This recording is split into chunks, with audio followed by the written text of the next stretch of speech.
Hi, history families. This is Mr. Morean. I wanted to introduce you to some of the tools of organization and clear communication that I'll be using in my digital classroom this year. I know many of you have seen the more content-oriented videos that I've made for our courses. So this one's really just more of an overview of tools and how you can be in touch with me and clearly navigate our digital resources. So I have one of my course's Schoology pages pulled up. This is the 9th grade world history course. When you are in the materials page, this is kind of the overview, the digital filing cabinet of everything. You can see at the top here what we call the pinned announcement. For each individual class, there will always be the live Teams link as a way to join the live meeting. Students know that they can also, of course, go to their Teams application and just simply click on their class. If they're in World History 1 with Maureen, they can click on that and then join the call that way each and every day as well. I've added a few features that I think will be really helpful moving forward for just clearer structure and communication for students. Basically, how to use async time meaningfully on an individual basis. I've created a Sign Up Genius. This is a place where students can check in with me and schedule for office hours by date, by time. I've got multiple slots for each 15-minute segment. So if a student and their partner on something both want to come check in, two friends have the same question on an assignment, they can both sign up for that slot. And then back on that list is a separate link for a general office hours Teams meeting that any students from my 5 courses can join.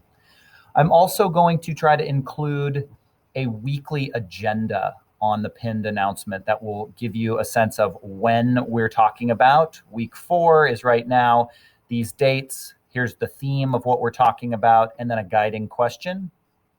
So then students and parents can have a sense of where we're at, what we're building towards this week.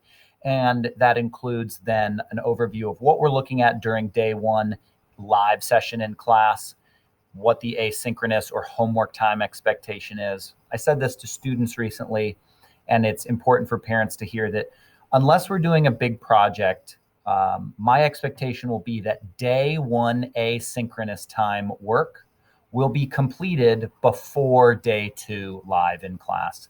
So to just look at this example, 9th graders' first MRQ assignment 1.3 is going to be the focus of day 2's live class section. So it makes the most sense for students to be able to complete this work between their class day and the 2.5 days later when they have live class again.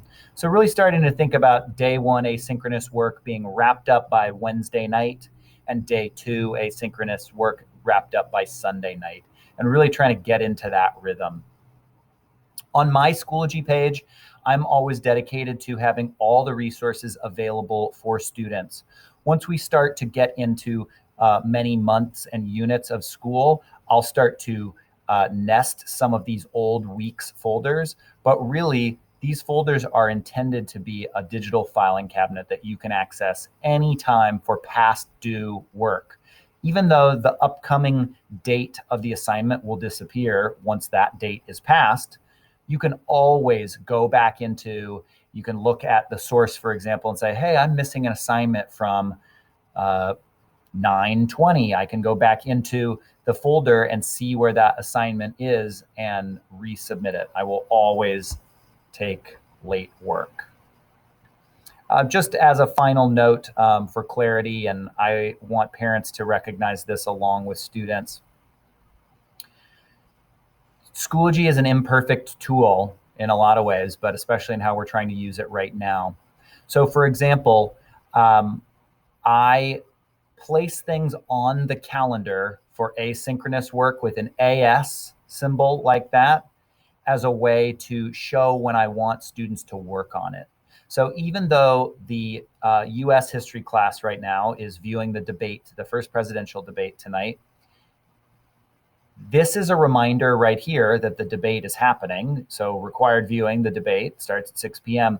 This assignment Though it's not really due until Thursday or Friday, I'm putting it on the calendar for students to cue their attention to today. So those are a couple of the Schoology basics that I wanted to make sure that everybody was aware of. My last and probably one of my most important requests is emailing me. When you email me, and I would love for parents to adopt this framework as well, I teach 145 students. This is a lot of clerical and administrative work to keep track of. So I would ask that in the subject line, this is a requirement for students and a please, please from parents, include the class abbreviation and period as the very first piece of information in the subject line. So in the case of a student from World History Period 6, and then your question about whatever could go in the subject line. This is just going to help me to stay more organized as we kind of rotate between this A day, B day, and how much more digital communication I'm receiving than ever before in my previous 10 years in the classroom. So if parents, if you can adopt that and say, hey, my kid has Mr. Morean period 4, I'm a US history parent, USH 4, that will be so helpful for me to stay organized with who I'm communicating with and to which day or class period they belong. Those are a couple of my communication how-tos, tips, and tricks.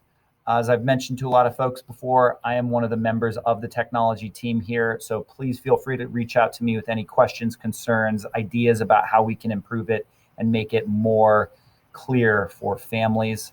You are our clients after all, so it is important that we meet your needs.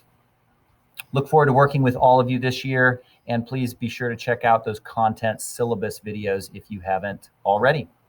Alrighty, be well.